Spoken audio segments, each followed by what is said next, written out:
November, right? It's Monday? Monday the 19th. I know you just came from Hong Kong. That's right. Can't tell what day it is.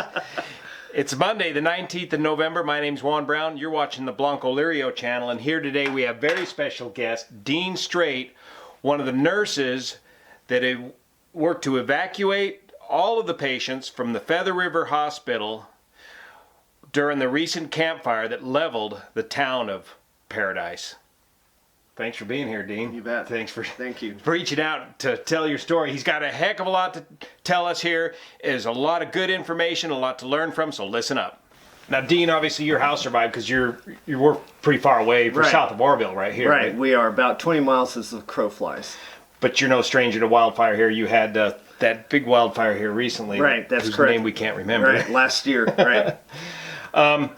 So how long have you been working at the Feather River Hospital? For about 10 years now. And living here for the most time? Living here for the most part. So you survived. Your car survived okay, the Honda? The Honda survived amazingly. Yeah, we'll go take a look at that. I want to see that. Yeah. And of course your house survived, but you're out of a job right now, right? That's correct. I'm out of a job. The hospital was damaged, about 20% of it. The lower section, older section of it collapsed in, but they were able to save the major portion of the hospital, the new ED, everything above the ICU and also the kitchen, everything in between there. But it's out of commission for the It's out of commission for the unsuitable for future. That's correct. And you're applying now to hospitals in the local area? I am indeed. You're a registered nurse? I'm a registered nurse, and I work as an infection preventionist. So what I do is make sure that we are following policy. Are we preventing our patients from getting infections that they could possibly acquire after they've come to our facility? Yeah. So let's get Dean a job here. He's one of the many people that are otherwise displaced by this disaster. Let's tell me a little bit more about Paradise. Sure. Make sure I'm describing it correctly. Paradise is located on what I would call kind of an old lava flow. Yes, that is correct. It's got a canyon to the east of us, that is the North Fork of the Feather River, and then you're up on this plateau, and then there's another canyon on the other side immediately that goes down into Honey Run, and then it slopes down all the way down to Chico. And then there's basically, like most of these small foothill towns, there's two ways in and out. That's correct. There's basically two ways in. You got the south end. The main route is from Chico going up. There are a couple side roads, one by Butte College called Clark Road, and another one, Pince Road, coming off of Highway 70, real close to where you cross over the Lake of Oroville on Highway 70. And then to the north is Skyline? To the north is, Skyline Boulevard, and that one goes up into Magalia, and they did create an exit going up out of there that you can escape out of town to the north. Because of the last recent fire. Right, that is correct. Okay.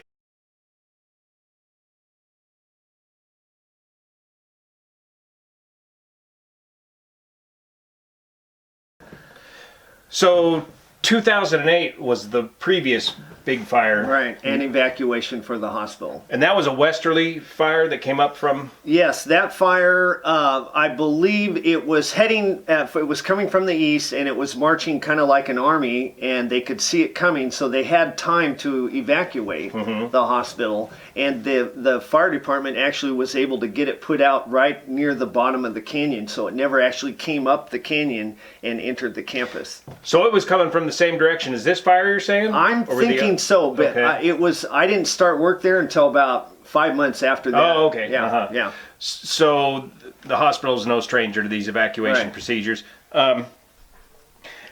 Paradise itself is no stranger to fire either. You were telling me about folks coming up out of, what is it, the Concow Reservoir? Out of Lime Saddle, off of the Oroville Dam, and it's a big boat launch area there. And people will drag their chains off of their boat trailer, and it'll spark fires along Pince Road. And that's happened many years now. I'll go that way to work, and I'll see, oh, here's a burn spot where and they had to come put out the fire. So there have been many times when the hospital has activated its command center for threat of fire. But those fires obviously they caught those fires. They caught those, kept yeah. them small. Correct. The elevation at Paradise is about... At Paradise, about 1,800 foot elevation, I think, at the lower, and as it goes up into McGilly, I think McGilly is like 2,300. And it's about 26,000 population currently? Yeah, 26, 27, somewhere right in there. And how about this description? See if I'm on the mark on this. Paradise in Butte County is one of the last affordable places in California, kind of an affordable place where middle-class folks could go to retire and get a little slice of heaven there. And, real pretty. And that caused a lot of growth in the Paradise area in the, I would say, 70s and 80s. That's it really correct. kind of grew as a big retirement community. So now let's go up to the day of the campfire. Which day was that? That was Thursday morning? That was Thursday morning, the 8th. And what happened was, you want me to just start yeah, scroll right from the beginning. Actually, the night before, you said the winds were howling. Yeah, so what happened was, this night before, the winds had blown quite a bit. When I got to work at 7, a little bit before 7 in the morning, I noticed all the pine needles on the road. And anytime after a good heavy windstorm, you'll get all those pine needles. So that was my first clue that it had been really blowing hard. Then next, as I was walking to the hospital from my office, which is about 400 foot off of the main part of the hospital in a separate outbuilding, I noticed how calm it was. It was extremely calm. So we'd had this ferocious wind in the night, I could tell, and then it was super calm. And I walked up and I saw the flagpole, and the flag was just hanging straight down. So, you know, obviously it was real calm. And, about what time was this? And that was about 7 o'clock in the morning. So then I went into a meeting, and about 7:45, one of my coworkers got a text to tell them to come up to the main boardroom, that they looked like they were going to activate the command center. But I think she maybe told me what she was going to do, but I wasn't paying attention. I don't know if she said fire or what. I wasn't paying attention. And then about 5 minutes later, our meeting ended, and I come out and walk up to the cafeteria from the meeting hall that I'd been in, and I see this smoke off to the south of the hospital, probably about 1,000 feet away, and it was billowing up pretty good. And one of my coworkers came out in the front porch and he said, "Boy, look at that, that's pretty close." And we were talking about it, and then he turns to me and goes, "I think I can see flames." And I'm going, "Really?" And we kind of look at it for a while, and I decided, well, you know, hopefully the fire department will jump on that, because we've had many of these threats before. And so I go into the cafeteria, get something to drink, and all the workers in the cafeteria are going to the windows looking out at this, and they're going, "We see fire." Yeah. And that's when we realized that, hey, you know, this thing was taken off. And so I walked back over to the boardroom, and they said, we're calling the command center, we're getting set up here. So I thought, I'm on the emergency preparedness committee, so I thought, well, I better go get my stuff and get over here and help. So I went back to my office, and I asked my coworkers, who a couple of them were standing outside the office now, and it was just growing by leaps and bounds. And they go, "Look how big this smoke has gotten in just a few minutes." And I go, "Yeah." I said, "Maybe you better grab some things out of the office just in case, and we'll take off and go back to the hospital." So I grabbed a few things, and my computer, my office computer, was a big thing, a laptop. So I grabbed that and I threw it in the car, drove back over to the hospital, parked near the backup generators, I'll get back to those, and went into the hospital, went over to the command center, and there was nobody there except for one person. They said, "We're evacuating." So, like, they had only called the command center for a few minutes, maybe 5-10 minutes. We're out of here. And they were like, "We're out of here. You know, it's coming this way," you know. Was that initial reaction to that fire, did you first think it was just a small local fire? It did. Behind the It hospital? looked like a small local fire. It didn't look like it was something that was unmanageable. But when I had gone back over to my office, and my coworkers were staying outside, we also noticed fire coming from the north. So unbeknownst to us, the fire was lighting in multiple places along the edge of the canyon. And that was what was really significant and different about this fire than a fire that marches like an army, you know, and you have time to retreat. There was, it all of a sudden had landed like a bunch of paratroopers, and now you were surrounded by this fire that was lighting up all along the ridge, clear up out of the canyon, just right on the edge was where the hospital sits, and all the homes that sit on the edge were now getting lighting on, well, not the homes, but all the ground was lighting on fire, which would later light the homes on fire because everything was so dry. We haven't had rain for months. Right. This is what are the winds doing at this point? Are they picked up? Okay, so when we were backing up a little bit, when I came out of that meeting, I noticed the wind had already started to back up again, and it was blowing, and the flag, you could see it just straight out like in a good gale wind. So maybe 30-40 miles an hour. It seemed like it was really blowing. And that's when the fire just started coming at us so quickly. In the span of about 15 minutes, from about 7:50 to 8:05, that's when they decided we're out of here because we got to go. Was it a solid flame front, or was it a bunch of embers just lighting off things simultaneously? It was a bunch of embers. It was not a consistent front. It was embers here and there, and that became more and more evident as time went on, because then you could tell that smoke was coming from different places, although you couldn't quite see fire yet. And those embers they're starting to just fly all over the place. Are they flying high, very high, or are they staying down low, wind driven, or? Wind driven, staying low. And you can tell that later in the aftermath. If you look at all the camera shots from the media, you'll see that the upper parts of the trees, a lot of them are still green, and it's only the lower half of the tree burned.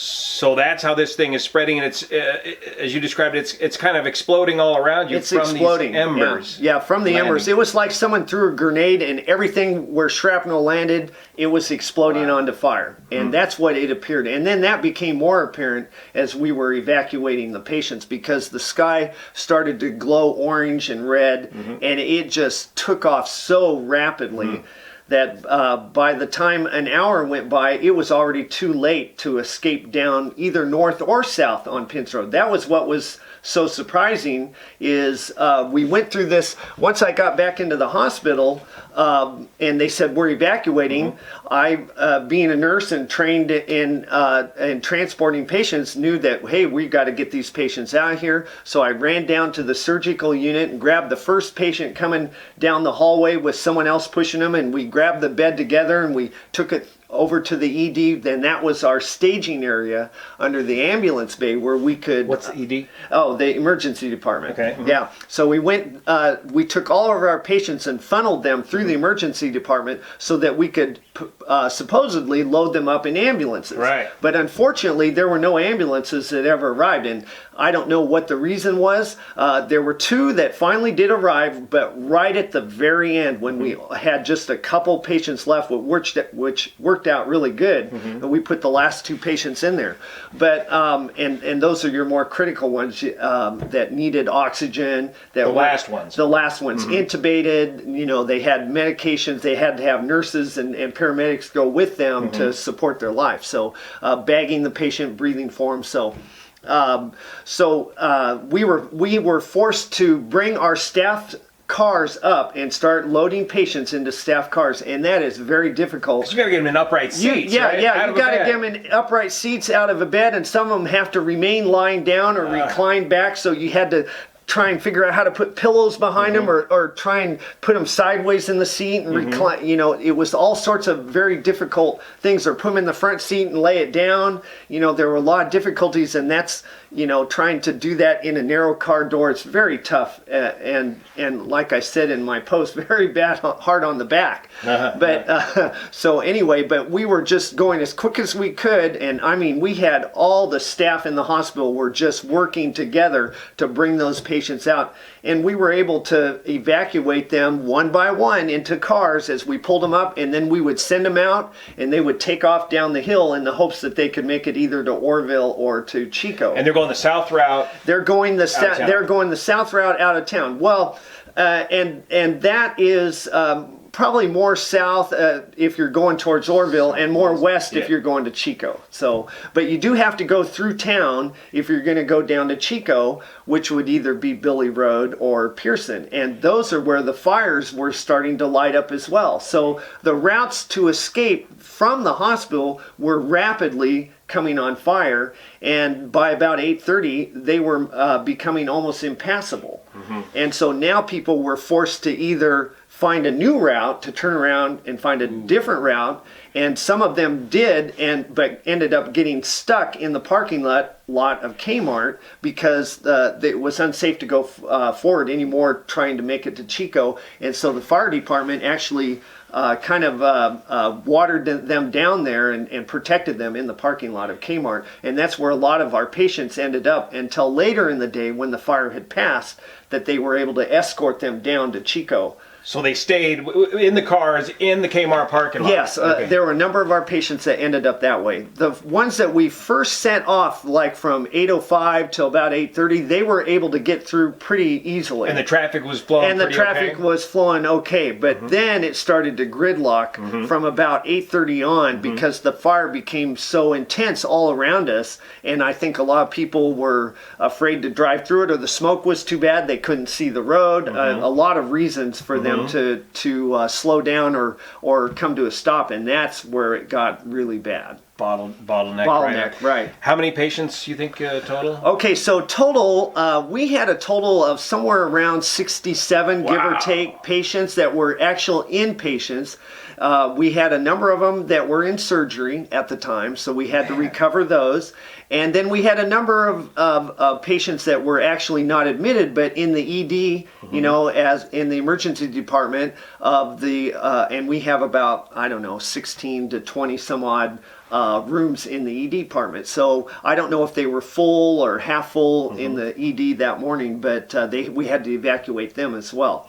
So when you added it all up, probably over 70, 75 patients that we had to evacuate in less than an hour's time. How many employees are there typically? Typically in the main hospital, you probably have 30, 40 employees. Well, how do you get enough cars to evacuate that many patients? Yeah, well, so we had to tell nurses, go out into the parking lot, grab your car, bring it up, and we'll load the patient, and you'll take one, two, or three patients in your car, and drive them down. So it was actually nurses primarily. There may have been some doctors in that group that had patients as well. I can't remember exactly, but it was our staff that we were sending. But you were able to get multiple patients per car. Right. I think we had some respiratory therapists that maybe drove some. There's a lot of ancillary people that work in the hospital. There's laboratory, there's radiology. So there might have been a number of those cars that we asked them, go get your cars, bring them up. And so we did have enough cars because, the parking lot, and maybe I'm off on that, 40 people in the hospital. It could be 100. I don't really actually know the number of staff. There's a lot of staff, though. There's all of your pharmacy. There were a lot of people from all the ancillary departments. But you had enough cars. We had enough cars, yeah. Back up about the thing about one of the aspects of your job is that I found fascinating was checking the humidity for surgery. Okay, so this is interesting. One of my jobs is to check every day. We have our plant services guys that go around and take care of the facility itself. And one of their jobs is to check the humidity and temperature and the pressure relationships throughout the hospital, especially in the OR, because you don't want the humidity to be too high or too low. It has to be in a certain range by law. For surgery. For surgery, right. Because if humidity is too low and you're performing a procedure in the OR and you're using like some tool that can cause a spark, which some tools are, with oxygen. With oxygen in that environment, you could create a fire, right? A flash fire or something. So it has to be above 20%. Well, I noticed on the morning report when I got there a little before 7, I looked at the report as I do generally every day, and I saw we were low. Our humidity was low. And so that should have been a clue that humidity outside was low as well, because it was low in the hospital, obviously. Yeah. Right. So do you remember how low? I do. I think it was somewhere around 16%. So it would have been too low for surgery. For surgery, right. Mm-hmm. And in fact, I sent an email out to the staff that are in charge of that area saying, is that holding up your surgeries? Because they would have to humidify it a little bit in order for them to proceed with surgeries. And I actually spoke with someone a little bit later in my meeting that was from surgery, and they said, yeah, we saw that report and we were working on it to make it so we could begin our surgery. So they got the technology to humidify the air, and they did actually begin with several surgeries that morning. Wow. Yeah. Man, how do you interrupt a surgery in the middle? So you're spending the whole morning evacuating patients. Right. So from, like I said, from about 8:05-ish, right in there, until just before 9 o'clock, we're evacuating patients. The reason why I kept track of time was there's a timestamp on the picture that I take in the parking lot after we're done loading up patients and they've all left the hospital.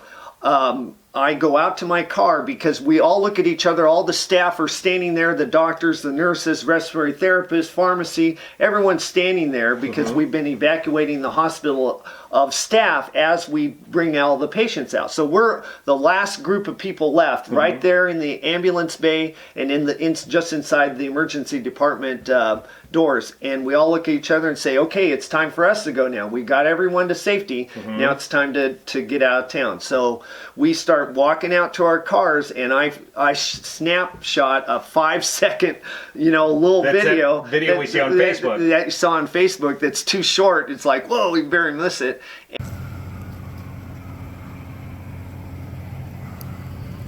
And it shows the orange sky and how it was getting darker and darker. So, and that timestamp on my photograph was 9:01. So you got everybody out in an hour, basically. In an hour, basically. Wow. A little less than an hour. So phenomenal to get that many people, especially when we did it through one entry port.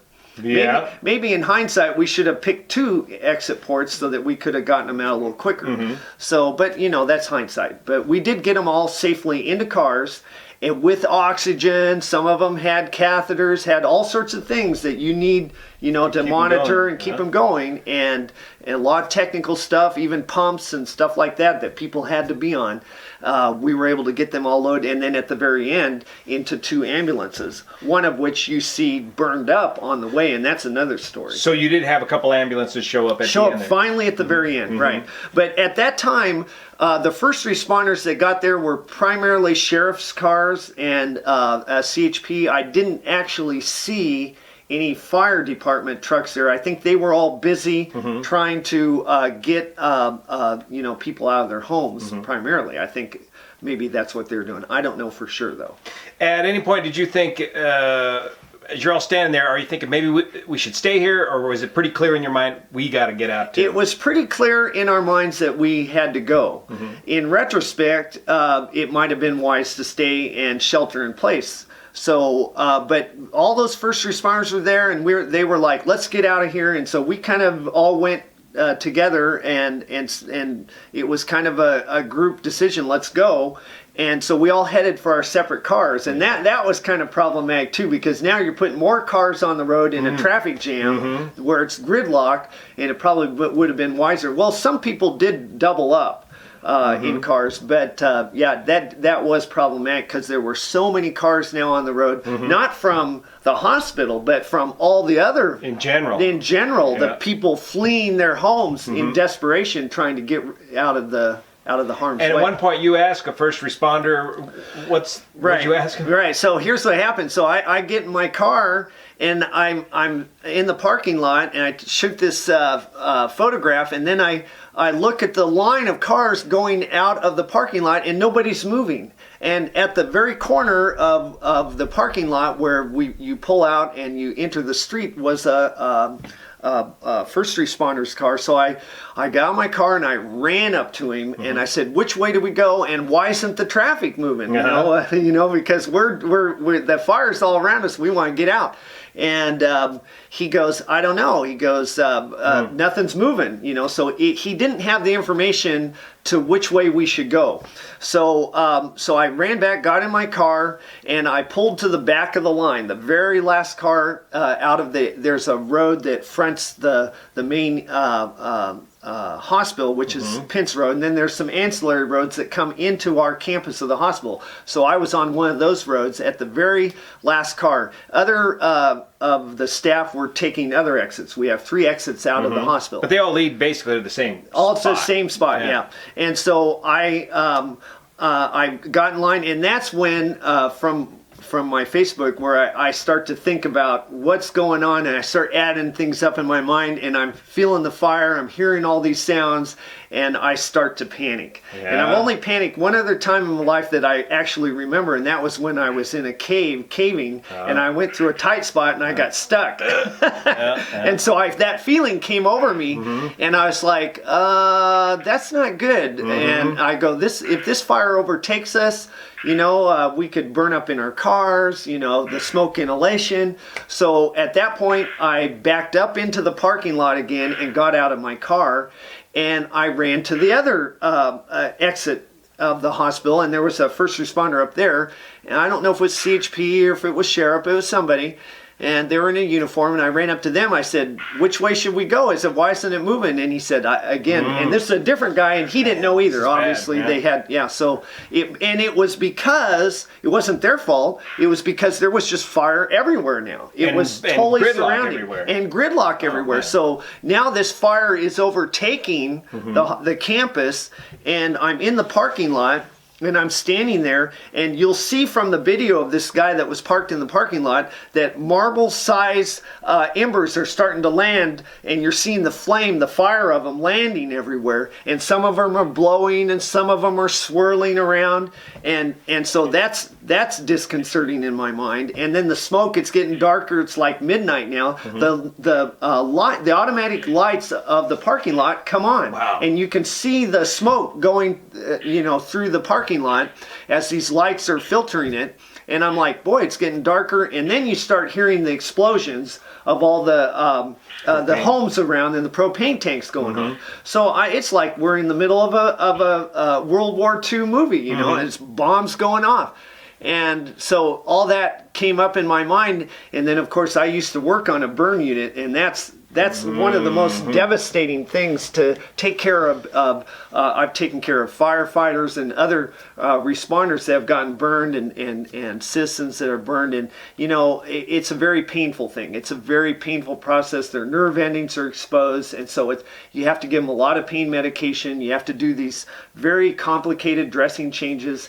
And it's it's a very sad thing, because they're going through so much pain, and the pain medication that you give them doesn't necessarily work on them as well because they're exposed. The nerves are exposed. So that's very difficult to deal with. So that came up in my mind, and because in my head I was like, I never want to be a burn victim because that is painful.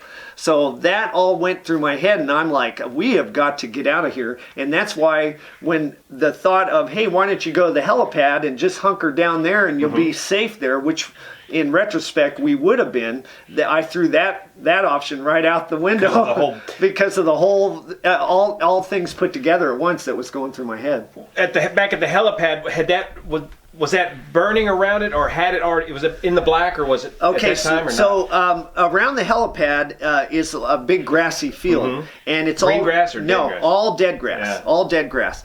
And it was on fire. So and I had actually contemplated parking my car as close as to the helipad as I could. There's not a parking spot there, obviously, because you have the helicopter, and there are fences around it, so you can't get close. So I thought, well, I'll park close to the fence on that brown grass right on the edge of the pull up on the sidewalk. Well, it's a good thing I didn't, because when I came out of the hospital after we'd evacuated everyone, and I pulled in line and I looked back at the helipad, everything's on fire. Where I was going to park was on fire, and I was like, oh man, I'm glad I didn't park there. Of course, the grass is going to burn down after, pretty quick, you know, dry grass burns fast, and then you'd be safe because now there's nothing to burn. But at that moment, it was on fire, and so that contributed to my, it's not safe thought, Fight or flight. Fight or flight, and it was flight that was going through my head. And you're an old-time runner, too. And I'm a runner, so I'm thinking, hey, I can run this, and I knew the road, and I thought, it's only about 2-3 miles out of town, and the trees start thinning out, and they're further from the road, and you get down there, and you're going to be a little safer, obviously, because there's not as much stuff to burn. And it's not thick like it is in the city of Paradise. So I thought, hey, if I can just get down that road and start running. So that's what was going through my head as I went to that second responder in the middle exit of the parking lot and thought, hey, you know what? I'll throw my computer in somebody's car that I know. Because it's got important data for the hospital. It's got that important data for the hospital on it, so I can't leave it with someone that's not a hospital employee. It's got to be someone that I trust. And I found someone. I opened one guy's door. I didn't know him, so I closed the door. He's begging me to get in. I go to another guy, and I open his door, and he says, yeah, Dean, hey, get in. It'll be safe. I go, no. I'm going to throw my computer. Take my computer. Get it to safety if you make it, And I didn't want to say that. I'm thinking that in my head, but I'm going, just get my computer to safety. I'm going to run. He's like, no, get in the car. And I'm like, no, I don't want to get in the car. I don't want to burn. I'm thinking, I don't want to burn.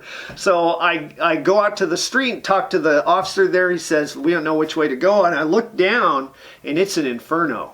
It's a tunnel. It's not just fire here or there, a little bit like you see from the reports. It's like a tunnel. It's like a gauntlet. Man. And I'm looking at that going, how am I going to run through that? Yeah. And that's when I abandoned the running man idea. And I'm like, nah, that ain't going to work. You're going to burn. Yeah. So then you'll see in the video of this guy taping, I walk past his car and I go back to my car. And I wait by my car and I go, what am I going to do? I can't go forward. I can't go back. And so I'm thinking, in my head, I'm going to die here in the parking lot because there's no way to escape this thing. So at that point, then it was about 9:30. And so we've been in the parking lot for about half an hour with really no movement. Then all of a sudden, the southbound lane of Pence Road, out of the middle of the parking lot, right underneath the emergency department sign, that entry port there starts moving to the south. And that's when I was like, a little bit of hope hit my brain, and I said, wow, I said, we might have a chance to get out. So I got in my car and pulled around behind all the other cars and start pulling down the parking lot. Again, I keep thinking I'm the last guy leaving the parking lot, but I am not. There are other people that are just waiting in their cars and not moving like me. I'm thinking they're all people that have left their cars, abandoned them, and gotten other cars, but a lot of them, the people were still in them, just waiting like I was, but not running around with like a chicken with his head cut off, thinking, do I run? Do I drive? I was in panic mode because I was like, the fire's all around me. What do I do? So then I got in my car and I did calm down a little bit, and I got on my cell phone as we were pulling out, and I tried to call my wife, and she doesn't answer usually at work. She's a nurse too, and she works in Sacramento. And so I couldn't get her, so I called my daughter who's in Tennessee, and I called her. And of course, I'm a kind of a jokester kind of dad. And so when I get on the phone and I tell her, Dina, this may be it. I'm going to die. I don't think I'm going to make it out of this alive. She's like, Dad, calm down. You'll be fine. And which was a good thing. Really? Because I did kind of like, she knows, she thinks I'm joking, And I said, no, this is serious. Because she has no idea what's going on. She has no idea what's going on, right. She hadn't heard any reports. It was happening so quick. And this was probably, 9:45 by now. And it took forever to go from the front of the hospital, just the first mile or almost a mile down to the first intersection where Pence Road and Pence Road and Pearson meet. And that's where things got really bad. As we pulled down there, in that first mile, it was just, the homes were like Roman candles. They were lit up. You could see the frames of them, but they were just thick with fire all the way through. You could see all the way through them, just solid fire. It wasn't like a little bit burning. They were on fire and completely engulfed. Each one of them, the trees and the grass, all the brown grass, all throughout, right up to the edge of the road was on fire. And there were sparks hitting everywhere, embers falling everywhere. And that was doing that in the parking lot before I even left. Embers falling everywhere, blowing at you. I kept getting my eyes full of the ash because it was like mosquitoes flying in your eyes. You couldn't get it out. Yeah, you couldn't protect from it. So all that combined, as we're going down the road there, the traffic kept stopping and then would move a little bit, just like gridlock, and I kept hollering like the other guy in the video, go, go, go. I'm going, go, don't stop, just keep going, because as you know, you stop next to a fire and it's gonna start heating you up and things are gonna start catching. But if you're moving from hot to cold to hot to or hot to warm to hot to warm, you just enough movement, you can keep that car from burning. Because if you see the videos, a lot of cars started melting, right? All the plastic mirrors and the bumpers. And miraculously, you can see a picture later, my car did not melt. That Honda held up when other cars were melting. And of course, I was trying to keep moving, but you could only go as fast as the car in front of you. And then when we got to Pearson intersection, I decided it was open both ways. I decided I'm going straight on Pence. I'm going to just keep going because I know the trees are going to open up down there. And I knew that Pearson, it's just like a canopy all the way into the middle of town. And that's a couple miles further. So I was like, no, just keep going straight. Well, a bunch of my buddies, nurses, doctors, started turning and they down on Pearson, and that was the death trap. That is where they got there, and cars started actually catching on fire there. People had to abandon it. One of my interns, her car caught on fire. She had to abandon her car and run 1.5 miles out to Clark to safety. I don't even know how she made it. She said her hair got singed as she was running. So, and there were 3 other staff members that had to do the exact same thing. A couple other staff got out of their car, got lost in the smoke. One of them got picked up in the middle of the road by a bulldozer that came by that saved their lives. And another one found in the dark, as they're feeling around in the dark, felt the fire truck. And they grabbed her, put the fire out. She was on fire. She had caught fire. They put the fire out and pulled her in the cab, and you can hear her story on as well. But a couple other people on that road, one of my friends that works there at the hospital, he's a CNA. He pulled up behind a car that it caught on fire, and the people got out and evacuated that car, and he pulled them into his car. They went back to get another lady that was in the front seat, and she was already on fire, and she expired. So it was deadly. This was a deadly area.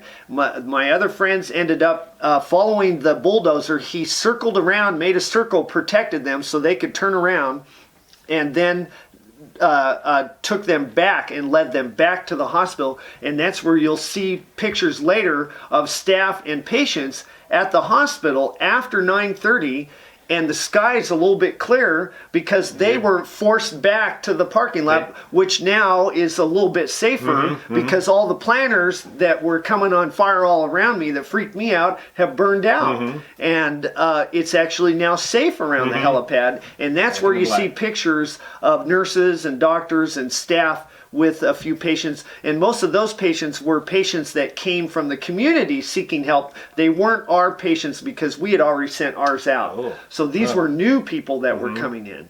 And then of course when I got finally down past that Pearson Road intersection and kept going, the fire was still around us and you could still feel the heat, but we were moving. And that's when I realized we may actually get out of this alive and not die. And I started to relax a little bit. My heart started, calming down a little bit. And then as we got a couple miles further down the road, the fire slowly trailed off and ended, actually, and we came out of the smoke into the sunshine. And the traffic was still gridlocked and going slow, but we were out. I subsequently drove around, all the way around 149 and 99 back to Chico, where we were going to set up our command center for the hospital to recover the patients that we had sent earlier and to make sure we tracked them and that they made it safely to the area hospitals. That was something you pre-briefed during the evacuation? During the evacuation. To meet down there? To meet down there, right. And when we got down there and I was in the command center, we got word from a cell phone of one of the nurses on the helipad, and we were horrified because we thought we had evacuated all the staff, all the patients, and we were like, what are they doing on the helipad? And then they told us the story that they were forced back to the hospital because all the routes north and south became blocked after I went by. So I was one of the few that actually made it out last. Before they started turning people back. Tell me about driving the car. You're in the Honda. You can feel the heat. I can feel the heat. I turned the air conditioner on to full blast, right? And I've got that air AC on, and it's a nice Honda. It's a 04 Accord, and I just turned on the air conditioner and had it full bore, and the heat's coming in, and it felt like I was standing in a fire. It did not feel like, I mean, you feel the heat from a campfire. It was like, it was burning hot, and I was like, man, if it gets any hotter, how am I going to defend myself? And what happens if I open my door? You know, I'm like, don't dare. You know, it's an oven. And so that, my thought was, the only thing we can do is we must keep moving. But I had no control over that because it's the car in front of you.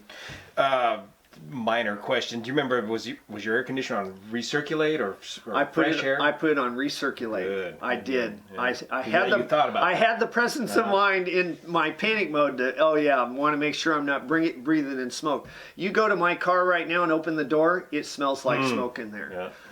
Because I kept opening my door and closing it in the parking lot, it just filled full of smoke. During that. Wow. Because the smoke was super heavy at that time. Later, as the fire had passed and my colleagues made it back to campus and set up a little triage out there at the helipad, you can see from the pictures, you can see a distance, daylight again, and it's not as dark in all those pictures. But you look at the ones on the internet, you'll see how dark it was. It was like almost like, it seemed like midnight, but it was real dark. So how long would you say it took for the fire to blow through the hospital area? I would say about 2 hours. Really? Yeah. In less than 2 hours, probably. But I mean, even that long, I was thinking that. But it's taken 2 hours to burn all these structures. All these structures, right? And I think that the lower half of the hospital that did catch on fire, I'm not sure exactly. The fire department would probably know what time that burned at. It seemed like it was later. So there must have been other fire going on, but from the pictures that I see of the fire department finally arriving there in the ambulance bay, and I saw it on the news of this firefighter talking to the press, and I'm going, it doesn't look that bad there now. So it did clear up fairly rapidly, probably in a few hours. The main part of the hospital survived. The main part of the hospital survived, and you know what? I didn't know this until this last week. We had a town hall meeting with all the staff. The hospital called everyone together down at an Inlow conference center, and so a large part of the staff showed up, over 1,000. And we have a lot of clinics. So a lot of our staff are at ancillary satellite clinics throughout Paradise and Chico, and even out to Corning. So all the staff shows up, all the people from clinics, so there's a lot of staff. And one of the guys talked to me, one of our sterile processing technicians, and he's a former firefighter. And what he did was he went out and he bought us time, and we didn't even know it. He was out putting out fires on the south side of the hospital while we were on the north side unloading the patients into cars. So he put out fires around the finance department, which is with a separate garden building. hose or something? Or? With garden hoses, He was pulling hoses, and he got up on the roof of the hospital and put out fires out there. I don't know what with, but he was able to put out spot fires that were starting on the roof. So he may have very well saved the main part of the hospital. Until the fire department got there. He told me he stayed until the fire department got there, and then he left, and they took over fighting the fire. But I guess by that time, that lower section was engulfed enough they weren't able to save it. Yeah, they just let go. Yeah. Wow. Wow. So he is one of the unsung heroes because he bought us time that whole building didn't start coming on fire. Yep. Well, we're still pulling Evacuating patients, right? yep. Yeah, exactly. Man. Yeah. So the folks that tried to run, that would seem like almost a death sentence, wouldn't it? It would. There are 4 of them that I know personally, and there could be more than 4, but I know that survived by running on Pearson Road and escaping down the road, running through the gauntlet of fire. So evidently it is possible to make it through, and had I run along, there might have been a chance. I don't know, but I'm glad I didn't try. Personally, I felt safer in the car. Man. So what other kind of lessons would you've been thinking about this, I'm sure, the whole time ever since. So, the other lessons that I think that are important in this is that I think any facility of a size like a hospital should have fire hoses on campus available that you could hook up to a fire hydrant and be able to fight, spot fires until the first responders get there. Okay. Because in this instance, it was happening so fast, they weren't there yet. And it's, I know that they tell civilians not to fight, let the professionals do the firefighting. But in this case, it would have been helpful at least to have an 1.25 inch, 1.5 inch hose, rather than just a garden hose of a 1/2 inch to be able to defend until you could get all your patients to safety, or even defend because you can't go down the road anymore. At least you'd have a fighting chance. Because you're not fighting a giant wall of flame advancing. No. You're fighting flying embers that are just starting tiny little spot fires. Little spot fires. And that's what I saw in the parking lot when we finished evacuating everyone, was all these spot fires everywhere. It was phenomenal. It was everywhere, but they were spot fires and they were small. And, and you can get them with you can get them with something small. Yeah. And in retrospect, it would have been wise to run into the hospital and grab some of the wall fire extinguishers and come out and put out, little spots and defend. So in this situation, I think that shelter in place would have been a good call. But man, it's tough to make. That's a tough call to make, and I realize that there's other factors involved in that. Some of the other things that I think too is that you really need to have more of your staff prepared for events like this. Yeah. It's granted I'm on a committee and we're supposed to tell everyone, and we do fire drills, but how often do you do fire drills for a forest fire coming at you? Not very often that I'm aware of. We are always doing one for an internal fire. Right. Yeah. So that's another lesson that I think that we could take to heart and maybe prepare in a way that would benefit us as well. And any tips for driving through a flaming wildfire? Yeah, for a flaming wildfire, they teach you that in a thick fog to look down at the side of the road at the white line on the side and follow that white line so that you can stay on the road. And you don't want to stop in the middle of the road, especially in a fog where you can't see, or in this case smoke, because someone may run into you, right? And never get out of your car because someone might hit you and kill you. So my thought there is that you need to keep moving, because if you stop, you are potentially causing the death of untold people behind you by making them stop, and now their cars are going to heat up, they're going to catch on fire, and they're going to burn. And so I think one of the things is in this instance to as well as to open up both lanes. A lot of these towns have just one lane going one direction, one the other, and you should have the first responders open them up and say, "We're going 2 lanes out." You didn't see that happen. We didn't see that happen. But didn't it naturally happen? It happened over on Skyway. So Sky, and we made a mistake earlier when we said Skyline. It's not Skyline. It's Skyway Boulevard. Skyway. Yeah. Skyway Boulevard. They did actually open up, I think, all 4 lanes, if I'm not mistaken.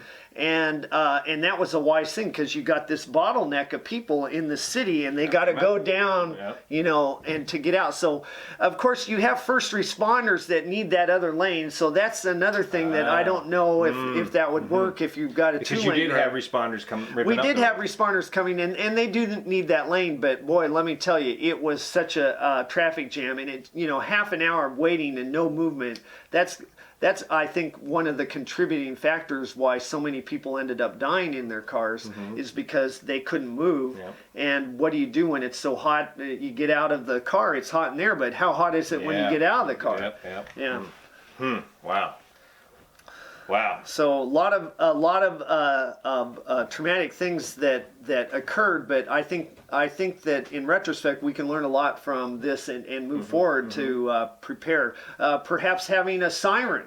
Like they used to for World War II, air raid siren that could go off in town that at least would alert, especially because we have a large retirement community there, and a lot of them don't have cell phones, they only have landlines, or they don't know how to use their cell phone. I mean, even I have struggle, and I think I know how to use cell phone, but the kids, they're like, use it because they're born with it.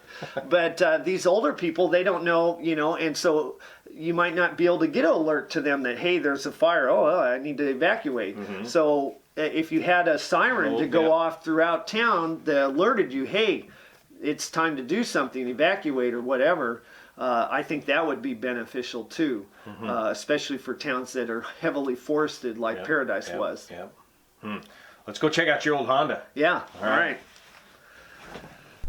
Yeah, so there was a white Tundra that melted like a marshmallow. We were all astounded because he was driving this thing so close to the fire that the thing's melted. You can see the burn marks on the doors, and so he put it on Instagram and hashtagged it. And Toyota is going to replace his truck because they said we're glad that it saved your life, and it's amazing that truck took a beating like that.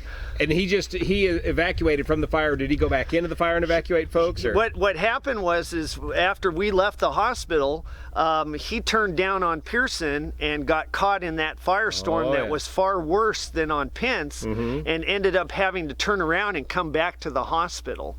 And so his truck remained at the hospital until they escorted him out. And later that evening, he arrived at our command center and he said, "Come out and look at my truck. You won't believe this." And you see the pictures from it. So wow.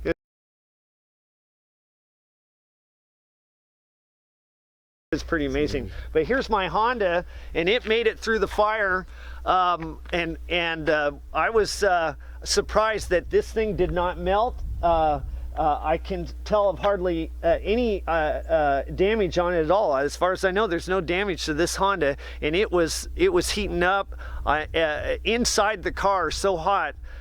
You didn't dare open the door as we were going down Pin, so I was surprised it didn't melt because I saw a lot of other melted cars. And this thing really held up well. I was so thankful. Wow. I wonder if being low to the ground and smaller car right, has had anything to do with it. I don't know. That's a good question, but this thing was really amazing that I was able to drive through it. And I own 2 Toyotas and 2 Hondas, so the next time I'm faced with the firestorm gauntlet, I'm picking the Honda. And this is the Accord model, and right? This is the Accord. This is a 2004 Accord. So it looks virtually almost except for all the bugs, and I haven't washed it since before the fire. It's in good shape. Yeah. Wow. It smells like a fire. Oh yeah, you put your head in there. Oh yeah. Wow. Man. Oh yeah. Yeah, smoke getting in through the cracks. Yeah, through the cracks of the doors, and I think I need to change my filter. Yes. My air filter. I think so.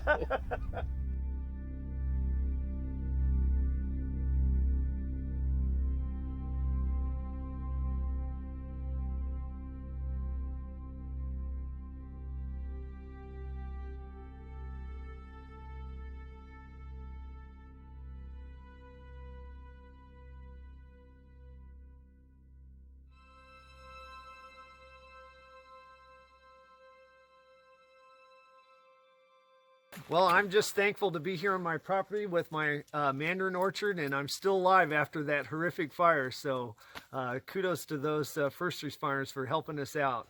Well, thanks for everything you do too. Let's see some of those oranges. Yeah, here we go. All right. That's right from your orchard? Right from my orchard. All right. Well, thanks so much for sharing that story, Dan. Appreciate it. Glad you're here, still here. Yeah, me too. Man, glad you're alive. Yeah. Wow. So me too. All right, we'll see you here.